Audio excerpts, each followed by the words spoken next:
What's up guys, it's Caleb here. Today we're going to deal with the ego. What is the ego and why does it make us suffer? When we're teenagers, we develop our personalities and we learn how to take care of ourselves. One of the lessons of youth is that if we don't put ourselves first and go for what we want, we will miss out on life and be at the back of the line. When we're young, this is necessary because we haven't learned about what we're capable of. We first need to get to know and empower ourselves. Once we have decided on what career is going to be on our path, and once we know what talents and abilities we're gifted with, we can start looking at the world and see where we can offer service. This third density world requires us to have survival skills and to know which places and people to avoid. It becomes important for us to find a balance between taking care of our own needs and looking out for the needs of others. This is when the ego starts putting its foot in the door.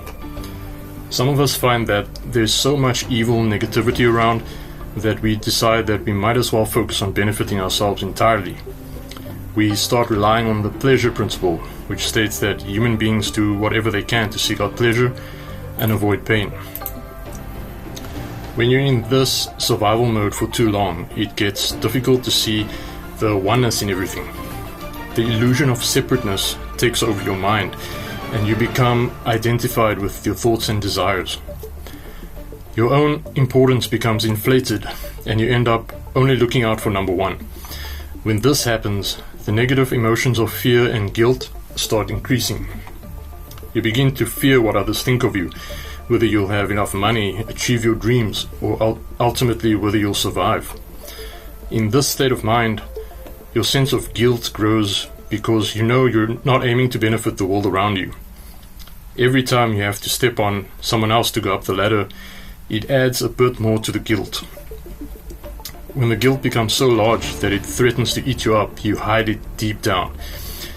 You wonder why you struggle with intimate relationships and trust. Every time someone comes close to you and wants to show love, you push them away because you know that the hideous pile of guilt that you've stored up is going to come out. Ego gets in the way of your success in life. Instead of correctly evaluating yourself and doing what needs to be done to improve and grow, you listen to the ego's voice. It says you've already made it and you don't need to improve. You believe the lie that you already have the knowledge and you don't need to read books. Eventually you fail, and someone else who has done the hard work takes your place, and because they were willing to listen to criticism. In reality, your ego doesn't even exist. It is more of a set of mental identities that we get programmed with. It is a way of thinking about our reality. We don't have an ego, we perform an ego. We think along the lines of ego when we believe that we are lacking something. This could be a lack of finances, friends and companionship, fulfillment in life, or mental aptitude. The ego grows like a mushroom in the dark areas of the mind that fears lack. When we realize that the universe is one and everything is connected, it's like shining a light in a dark place. There is abundance if we'll only pay attention to the present moment and find connection to it. Look at the birds of the air.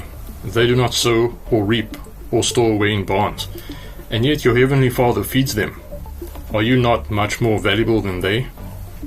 Matthew chapter 6 verse 26. The ego is very cunning and may even try to deceive you into desiring abundance for the wrong reasons. It ridicules the idea of abundance because you don't have a Lamborghini or live in a six-figure house. Abundance doesn't necessarily mean money. Although there is nothing wrong with money, some of us will end up making a lot of money, and some of us will go through life earning a modest salary. The ego will now protest and demand only the best future for you because you're entitled to it, are you not? Well, enlightenment is learning to be content and accept your circumstances. Be grateful for what you have right now, and you'll show the universe that you have the right energy to be given more.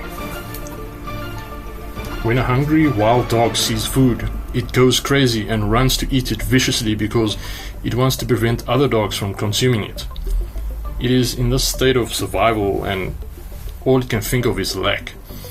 If you have that attitude, you're missing an important point. The analogy is that by looking out for the other dogs, your own needs will be met. If you try to help other people relieve their suffering and provide for their needs, it creates a high frequency in your life. Your own suffering shrinks as your perspective changes and you realize that there is abundance after all.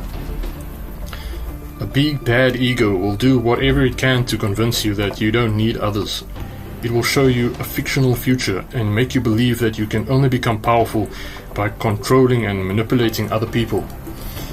For those who rely on ego in life, there is really no alternative than to focus on power.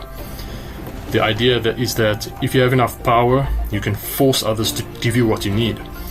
If you are oriented towards service to others and realize that the ego is a lie, you start focusing more on love. Your life becomes filled with peace because you've abandoned the belief that you're separate from others. When others are happy and successful, it does not stir jealousy within you or resentment. They are a part of the Creator. You are a part of the Creator, and you know this deep down. There is no reason to ever be angry. Thanks for listening. I've put my book and monthly newsletter in the description as usual. Cheers. See you in the next recording.